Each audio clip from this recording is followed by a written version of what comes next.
Week 2 is in the books, and we did so much better than week 1. That was definitely a learning lesson. I took what I learned, and I did so much better. Now let's review our picks. So, Thursday Night Football, I took Philadelphia to beat the Minnesota Vikings, and I was right. And Jordan Addison, I didn't start him in fantasy, but he did do really well. So if anyone took my advice and listened to him, you meant it well. So then we got Green Bay at Atlanta. I did take Green Bay to win this game, and Atlanta pulled it out. But I did say I like their offensive weapons, and they were able to do it. Vegas versus Buffalo. Josh Allen, he cleaned up his act. I did take Buffalo here. When Josh is able to not turn the football over, things go well. And I said, I just didn't think Vegas had the defense to do it, and they didn't force any turnovers. So that's on them. Baltimore and Cincinnati. I did take Baltimore to win this game. Cincinnati, Joe Burrow ended up aggravating his calf injury. So we're going to have to see how that turns out, if he's actually able to play in the coming weeks or if he has to sit down for a little bit. Seattle at Detroit. I did take Detroit, but I said it was going to be a close game, and it went to overtime. Even when I'm wrong, I'm kind of right. LA at Tennessee. I did take the Chargers to win this game.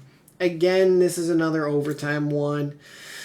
God, the offense is doing great. There's a thing. They're the first team in NFL history to go 0-2 in the first 2 weeks while scoring a total of 50 or more points. They just can't catch a break. They can't. Chicago at Tampa. I took Tampa. Geez, Chicago. It's bad. And here's the thing is that Justin Fields, after he threw a pick six last season, said that'll never happen again in my career. Week 1, threw a pick six. Week 2, threw a pick six. What's going to happen in week 3? You going to throw a pick six? And also, fun fact, and I'm pretty sure I'm right on this, I don't think Chicago has won a single game since they traded for Chase Claypool. They got to get rid of him. They got to cut him because apparently Claypool in Chicago is cursed. So, Kansas City and Jacksonville. I did take Kansas City to win this game. It wasn't as close as I think it could have been. Jacksonville, towards the end, was trying to score a touchdown. And if they had gotten the touchdown and the 2-point, that would have tied it at 17. But it was Calvin Ridley. He just barely could not get both feet in bounds. Literally just. I think he was about 3 inches off. Indy and Houston. I did say Indy was going to win this game. Unfortunately, Anthony Richardson did come down with a concussion during this game, and I was stupid enough to play Houston's defense in fantasy. They cost me 2 points. They actually had -2, and I thought that they were going to do something because they had a couple sacks against Baltimore. San Francisco at LA. I did take San Francisco. Puka Nacua, jeez, that kid is going off. I did pick him up after week 1, and I sat him on the bench just to be careful because you never know what's going to happen. But man, I am starting him week 3. Giants at Cardinals. Giants, you had me scared there for a minute. You had me scared. But Daniel Jones made an amazing comeback. Unfortunately, Saquon Barkley came down with an ankle sprain, so he's going to be sitting it for a couple weeks. Jets at Cowboys. I said if the Jets could run the ball, they had a chance of making it close. And Breece Hall had 4 carries. Their leading rusher was Zach Wilson. And I think the highest points I gave Dallas was 20. I didn't really anticipate Zach throwing 3 picks. I thought it was going to be run the ball, contain Zach, don't let him screw it up. and they let him screw it up. Washington at Denver. Denver was leading. Washington came back. Denver, crazy Hail Mary pass. Crazy. Just the fact that... Oh, also, I mean, Russ, I think they got to the 50. So Russ is a little bit behind the 50, and he chucked it downfield, and he didn't even get to the end zone. So he might have thrown it 45, 50 yards, but it looked like he threw it with all of his might.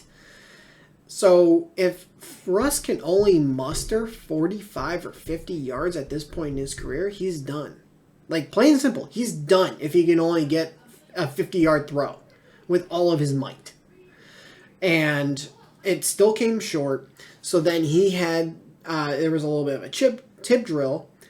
And eventually, the receiver, he came down with it in the end zone. Then you go for 2 to tie it up and go to overtime and nothing.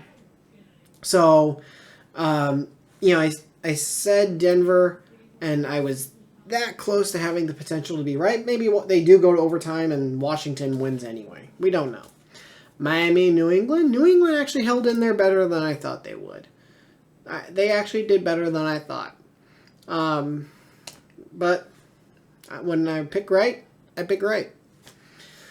New Orleans and Carolina. I did take New Orleans in this game. I know Carolina, they scored at the end, so 20-17, it wasn't really that close because they scored right at the end, had the onside, didn't get the onside. But that's when the Saints are just in prevent defense. They're going to let you get that 5 to 10 yards as long as they don't allow anything deep down the field. And then the last game of the week, Cleveland at Pittsburgh. I did pick Cleveland to win this game. First, I do have to say, even as a Steelers fan, I feel bad for Nick Chubb. That is a brutal, brutal injury.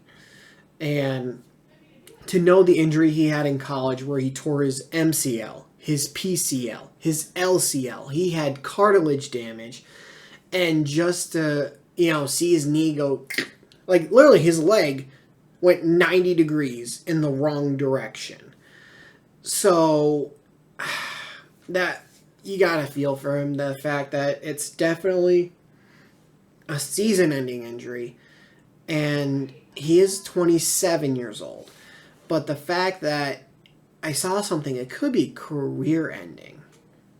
And obviously no one ever wants that, because Nick Chubb, he's such a great running back. He's such a great leader for Cleveland.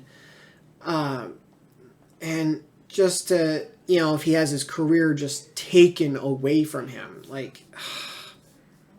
and then the worst part of it is, he fought back from that injury in college to be a second-round pick, to, get to where he is in the NFL. I do know people were saying that, it was a dirty hit by Minkah Fitzpatrick. It wasn't. It really wasn't. He was just going in to make the tackle. And a lot of people said, don't hit him low. Well, you can't hit him high or it's a flag. So your best chance is to either hit him in the midsection or hit him low. Those are your two options there. And Minkah hit him low. And here's another thing that I noticed is that with Chubb's leg planted in the ground, when he gets hit, because it was planted, it didn't go anywhere, and the rest of his body went. Had his leg not been planted, he just would have been somersaulted, and he would have been okay. So it is a crappy, sucky scenario. And I do wish all the best to Nick Chubb, that he does have a full recovery and that he is able to play again. But to the actual pick itself, Pittsburgh did win. And then people are saying, and this is actually a little bit like the Denver game, where it's right at the end and there's a, we'll say iffy. Could have been called, wasn't called, PI. by the one Washington defender and by Joey Porter Jr. People are saying, he had a grip on his jersey, and that's got to be PI. Others were saying it was an uncatchable ball. Here's my take on it, and this applies to Denver as well. If it's the first quarter, second quarter, or third quarter, I think those are called. When it's the fourth quarter, end of the game, the refs are just gonna let them play unless it's absolutely egregious. Like, basically, if it's about to be over the top, touchdown Cleveland, and Joey Porter just goes and tackles him without giving him an opportunity to catch the ball, then yeah, that's PI. You're just going to flat out tackle the man and not give him the opportunity, then yeah. But in this scenario where, yes, there's heavy contact, he's got a hold of both of them. Is it catchable? Is it not? They're just going to let him play. And that's it. They're going to let him play. Like I said, first, second, third quarter, it's probably called. End of the game like that, they're just going to let him play. So it is a unfortunate situation, I guess you could say, in both games, where it's like, and I am a believer in this. If it's PI, offensive or defensive, doesn't matter. Or hell, if it's a penalty, it doesn't matter if it's the first quarter. Doesn't matter if this is second, the third, the fourth. It doesn't matter if it's overtime. A penalty should be a penalty. There should be no, it's this is a scenario in the game, so we're not going to call it. No, it's a penalty. You should call it. So while I don't agree, if that's the reason, now maybe the refs genuinely thought that's not DPI, which is, if you genuinely think that's not DPI, okay, fine, I live with that. But to not call it because of the situation, and yes, that went in my favor, but to not call it because of the situation is where that's not, my kind of thing. I'm like, if it's a penalty, if it's against the rules, call it. If it's not, then okay. So that's just my view on that situation. And all the injuries, God, it sucks. To lose J.K. Dobbins for the year, Nick Chubb for the year, Saquon for a few weeks. Aaron Jones is hurt. I know that. Like, just to see all of these running backs get hurt in the first couple of weeks, and it's like, shit. I know the NFL is suing the NFLPA for saying that they told running backs to fake injuries, which I don't think that's true. I think that they want some kind of reason as to why running backs are just going down all of a sudden. I know Jonathan Taylor, he's not playing, but I think he's on the non-football injury list. Don't know why. I think, was it his back?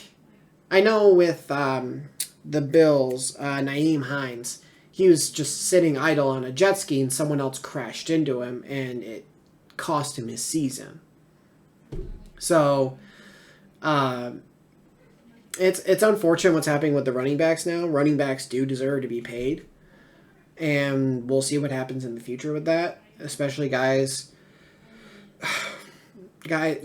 guys like Bijan, young guys like Kenneth Walker, in Seattle. I'm trying to think of who else is young in the league. Jonathan Taylor, if CMC could get another contract. Austin Eckler, who knows what happens with him? He's not young anymore, neither is Derrick Henry, really. Jahmyr Gibbs in Detroit. There's so many running backs, whether they're young or they're a little older, and it's going to be interesting to see what happens. So if you guys did enjoy this video, do me a favor and leave a like. And if you're new to the channel, do me a favor as well. That's 2 favors, I know. hit the subscribe button, and third favor, turn notifications on. I'll see everyone in the next video. Thanks for watching.